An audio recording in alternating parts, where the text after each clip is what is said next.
Direction les Ardennes maintenant, où le plus grand château fort d'Europe s'apprête à accueillir l'un des plus importants festivals médiévaux. À quelques heures du coup d'envoi de la 14e édition des fêtes médiévales qui se déroule ce week-end à Sedan, donc chevaliers, troubadours, gueux et diseuses de bonne aventure commencent à investir les douves et les donjons du château. Maxime Menvaux et Daniel Samulzik les ont observés dans leurs préparatifs.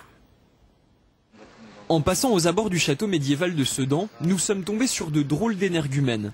Bienvenue braves gens, approchez, n'ayez pas peur. Bienvenue à la cour des miracles de Sedan. Nous avons à vous proposer des diseuses de bonne aventure, des contes, des marchands de reliques. Approchez, n'ayez pas peur, approchez, approchez. Bienvenue. N'ayez pas peur, sauf que quelques mètres plus loin, ça ne plaisantait pas du tout. Le chevalier Vigo et son armure 15e siècle avaient bien l'intention de régler son compte au chevalier Leboeuf.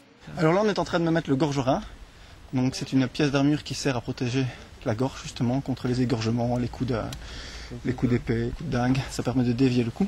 Au total, un bon quart d'heure pour enfiler les 30 kilos de la tenue de combat et faire un bond de 5 siècles dans le temps. Quand on commence qu'on pense, la souplesse reste la même. On peut quand même continuer à bouger. C'est pas du tout comme dans les films en fait. En revanche, au niveau des cascades, pas grand chose à envier au cinéma.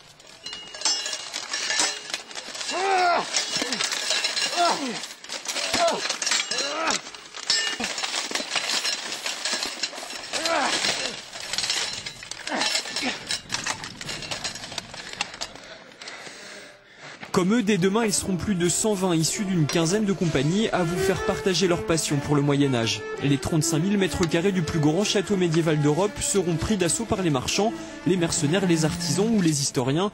Et cette année, le nouvel organisateur n'est pas peu fier de sa touche personnelle. Cette année-ci, le grand spectacle cette année-ci, prise du château.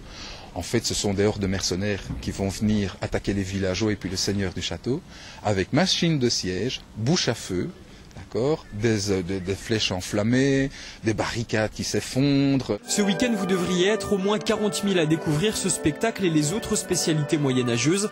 Alors un simple conseil culinaire pour les plus curieux, réfléchissez à 2 fois avant de goûter aux amuse-gueules de l'époque.